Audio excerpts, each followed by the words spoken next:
All right, we put ourselves in the presence of God. In the name of the Father, and of the Son, and of the Holy Spirit. Amen.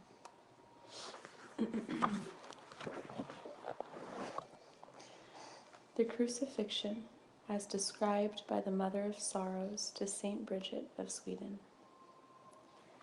When I came with him to the place of the Passion, I saw there all the instruments prepared for his death.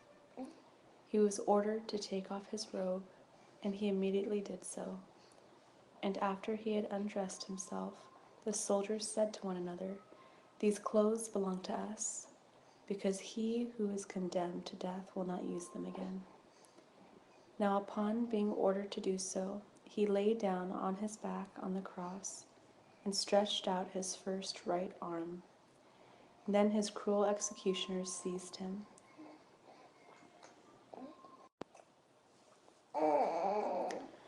First they attached his right hand to the beam in which a nail hole had been prepared, and they drove the nail through his hand in the part where the bone was firmest. Then they pulled his other hand in the opposite direction with a rope, as it did not reach the other nail hole, and they nailed it down in the same way. Next they nailed his right foot, and over it the left, so that all the nerves and veins were torn apart and broken. Then they replaced his holy head, the crown of thorns, which caused such deep wounds that his blood streamed down his face, filling his eyes and his ears and matting his whole beard. When the first nail was driven into him, through the shock of the first blow, I lost consciousness, and I fell down as though dead. Everything turned black before my eyes. My hands began to tremble, and my anguish was so bitter that I could not look up again until he was completely attached to the cross. When I came to myself again, and I rose again, I saw my son hanging crucified in misery, and I, his deeply grieving mother, felt such a shock through and through my whole being that I could hardly stand. I also heard men saying to one another that my son was a robber, others that he was a liar, and others that no one deserved death more than my son.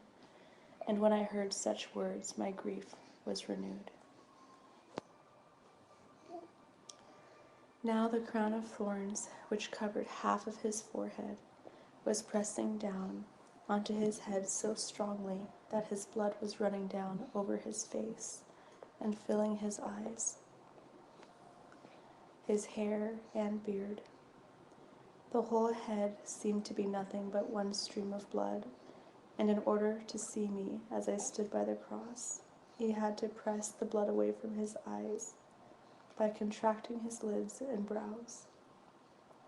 Because I was so very close to him during his passion and did not allow myself to be separated from him, for I stood right next to his cross, and because the nearer something is to the heart, the keener is its stab.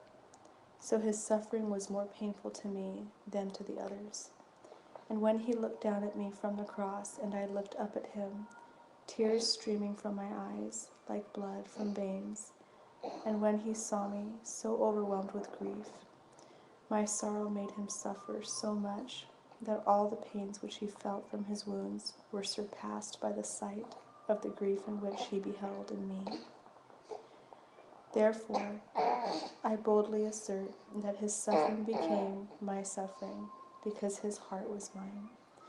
And just as Adam and Eve sold the world for an apple, so in a certain sense my son and I redeemed the world with one heart.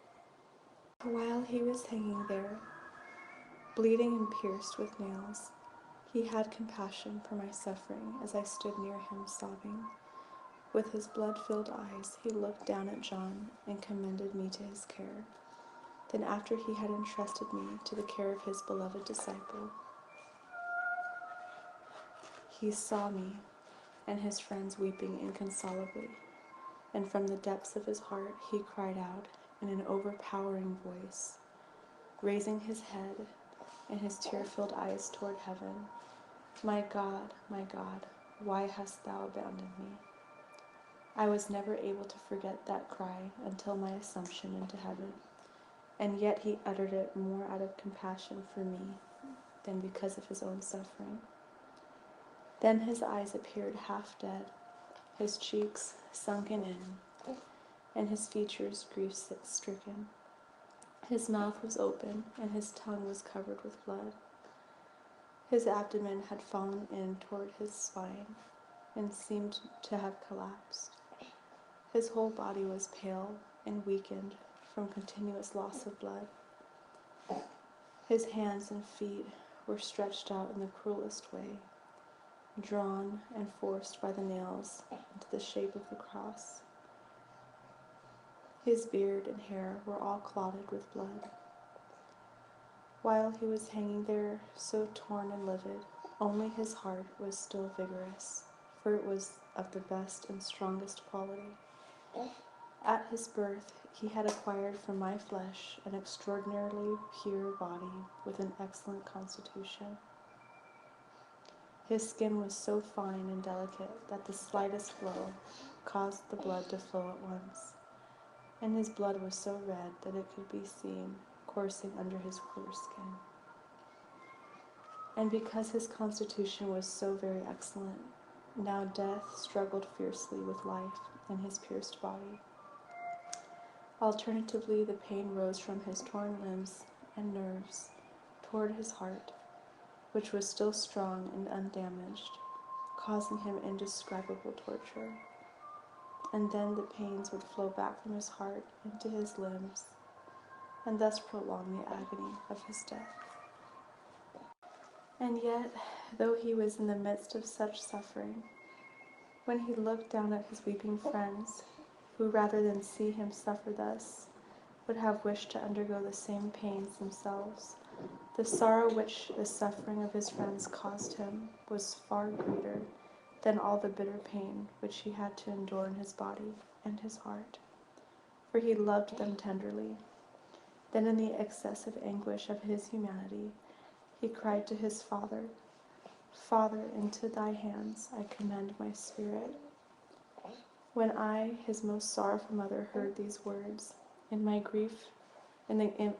keen grief of heart, all of my limbs trembled, and indeed, as often as I later thought of that cry, I could hear it again in my ears. Then the color of death came over those parts of his body that were not covered with blood. His cheeks hung down over his teeth. His ribs were extended and could be counted. His nose became pointed and thin.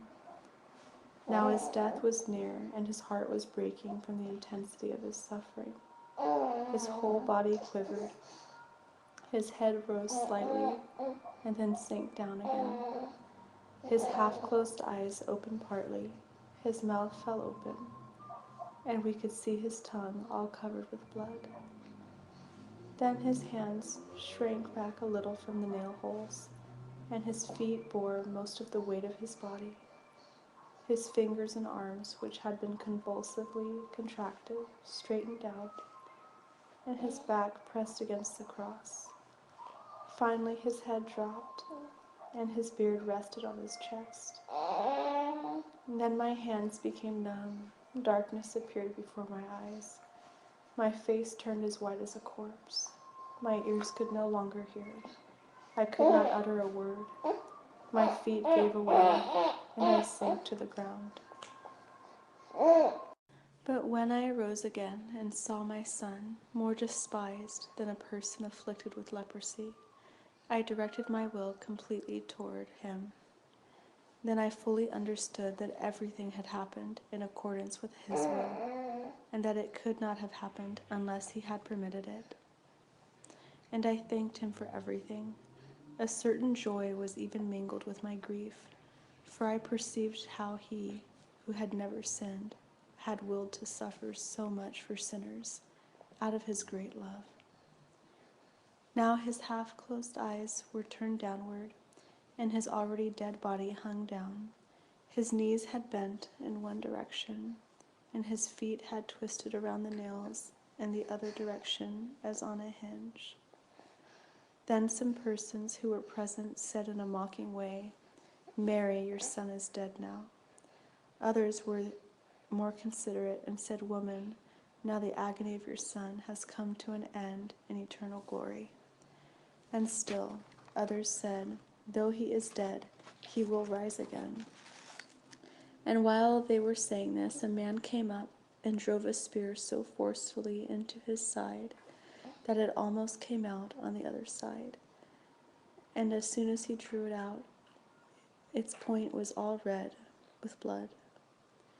The heart of my beloved son was so violently and mercilessly pierced with this spear, split his heart in two. When I saw that my son's heart had been stabbed through, I felt that my own heart was likewise pierced, and it was a wonder that it did not break. While the others left the scene, I did not want to go away. Later, my son was taken down from the cross. 2 men set up 3 ladders. One reached his feet, and the second came to his arms, under the shoulders, and the third reached the middle of his body. Then one of the men climbed up the second ladder and drove the nail out of the one arm. And then he moved the ladder and drove the nail out of the other hand, for the nails extended far beyond the beam of the cross. Then while he held the body up and slowly came down a bit, the other man went up the ladder that reached to the feet and drove out the nails. When they lowered the body near the ground, one supported it at the head and the other at the feet, but I, who was his mother, held him in the middle. Thus we 3 carried him to a stone which I had covered with clean linens. All my son's limbs had become stiff and cold in death, and the blood which had flowed over them during his passion adhered to them. But I was indeed consoled that I could touch his body and take him onto my lap, examine his wounds, and dry up the blood. I took his white body onto my knees. It was like the body of a man suffering from leprosy. His eyes were lifeless and filled with blood. His mouth was as cold as snow. His beard was twisted together like a rope. His face was contracted. He lay on my knees as he had hung on the cross, like a human body that has been twisted apart in all its limbs. I did not want to bend his arms, which had grown so stiff that in trying to fold them on his chest, I was only able to place them over his abdomen. His knees, too, could not be altogether stretched out, but remained up, as though they had stiffened on the cross. As they had stiffened on the cross. Then they laid him out on a clean linen, and with my cloth I washed his wounds and his limbs, and with my fingers I closed his eyes and his mouth, which were open when he died. But I did not sew up the cloth, for I knew for sure that he would not decay in the tomb. Then Magdalene and other holy women came up, and also there were many holy angels present, like bright sunbeams, to render honor to their Creator. It would be impossible for anyone to describe how sad I was then. I was like a woman who gives birth to a child. After the birth, her whole body is quivering, and although her pain is such that she can hardly breathe, yet in her heart she feels the greatest possible joy, because she knows that her son, which she bore, will never again have to go through the suffering which he had just experienced. Thus, though I felt a grief over the death of my son that could be not compared to any other, I also rejoiced in my soul, because I knew that my son would not die again, but would live forever. And thus some joy was mingled with my sorrow. Then they placed him in the tomb. Oh, how gladly would I have allowed myself to be entombed with him alive, if it had been my son's will. I can truly say that when my son was entombed, there were 2 hearts in one sepulchre. Is there not the saying, where your treasure is, there is also your heart? Therefore, my thoughts and my heart were always in the tomb of my son. After all of these things had been accomplished, the good John came and led me to his house. So you see, my daughter, that my son suffered for you. Consider, therefore, how great my suffering at the death of my son was, and it will not be hard for you to give up the world.